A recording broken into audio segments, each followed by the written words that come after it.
Welcome back to Poorly Educated Today in the News, the only place where we take a perfectly good week of global chaos, shake it up like a gas station soda machine, and try to make sense of whatever sprays out the nozzle. I hope you brought snacks, maybe a backup plan, and possibly a bicycle. Because by the end of this, you might not be able to afford gas anyway. Segment 1. March Madness, broken brackets, and emotional damage. I tell you what, you spend all year pretending you understand college basketball, and then March Madness shows up like a raccoon in your trash can and just ruins everything you believed in. You got High Point beating Wisconsin on a last-second layup by a guy who apparently just discovered the concept of getting closer to the basket. And suddenly every bracket in America looks like it was filled out by a drunk goat.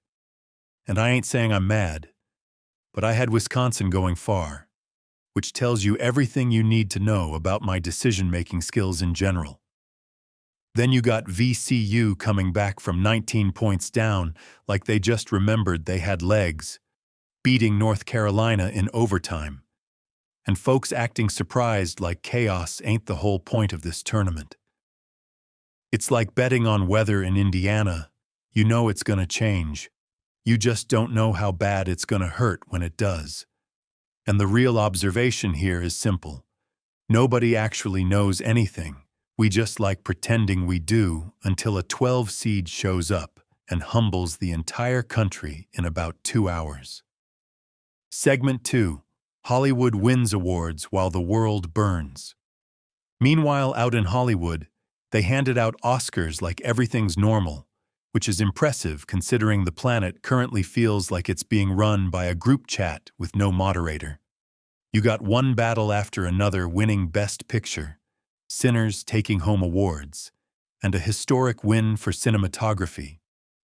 Which is great, genuinely great, but it also feels like celebrating your fantasy football win while your house is on fire. Like, yeah, congratulations. But maybe check the smoke first. And I ain't knocking it. People need entertainment. But it's wild how we can switch from global conflict escalating to red carpet fashion breakdown in about 3 seconds flat. It's like emotional whiplash sponsored by streaming services. The grounded truth, though, is people need distraction when things get weird. And right now, things ain't just weird. They're full-on uncle at Thanksgiving explaining geopolitics with a flashlight-level weird. Segment 3. Oil prices, war drums, and wallet pain. Now let's talk about the thing everybody actually feels, gas prices, because nothing connects global war to your daily life faster than a pump handle that feels like it's judging you. Oil shot up like it saw a ghost, hitting levels that make you consider just walking everywhere, like it's 1840 again. And this all ties back to that escalating situation in the Middle East, where energy infrastructure is getting hit like it owes somebody money. It's basically like if your entire town shared one gas station and 2 guys got in a fight and started kicking the pumps over. Everybody's day is ruined instantly. That's the global energy market right now. And the real issue underneath all the jokes is this ain't just temporary panic. It's supply chains getting rattled, inflation getting poked with a stick, and regular folks paying for it while politicians argue about whose fault it is, like kids pointing fingers after breaking a window. Segment 4. Government shutdown and the world's most expensive standstill. Back here at home, we got a government shutdown dragging on like a bad movie sequel nobody asked for, but we're all forced to watch anyway.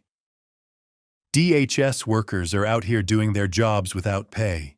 TSA agents checking bags while probably calculating how many ramen noodles they got left. And Congress still arguing like they're debating fantasy football trades instead of running a country. It's like owning a truck that won't start, but instead of fixing it, you and your neighbor just keep yelling about who should hold the wrench. Meanwhile, the engine is still dead, and everybody else is late for work.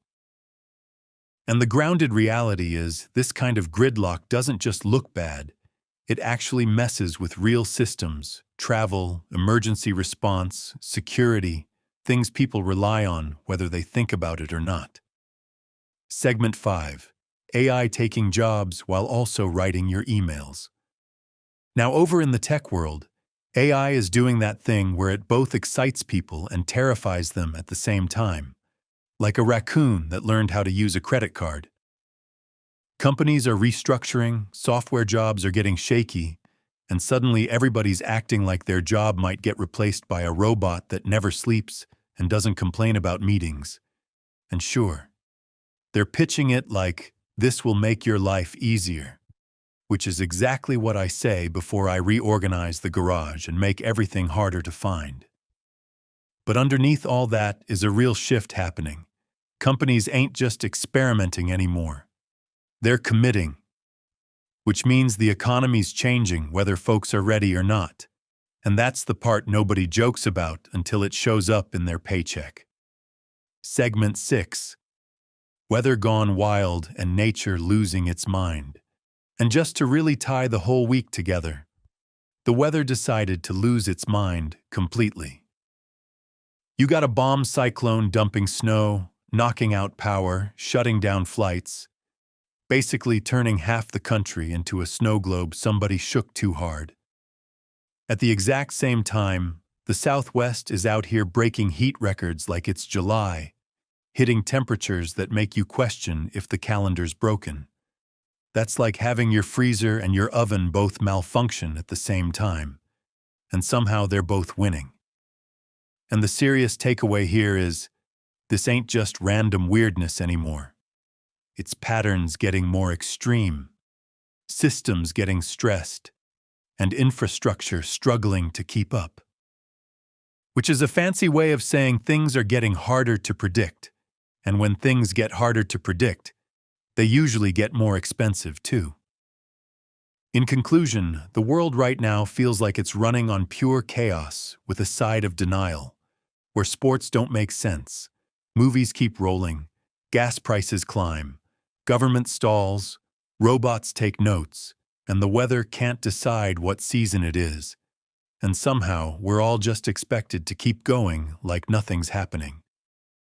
Which honestly might be the most impressive part of the whole situation. If you enjoyed this, go ahead and hit that subscribe button, because we do this regularly, breaking down the news in a way that actually makes sense, or at least makes it funny enough to survive. Drop a like if you laughed, drop a comment if something made you mad, and share it with somebody who still thinks their bracket is going to recover because they need help.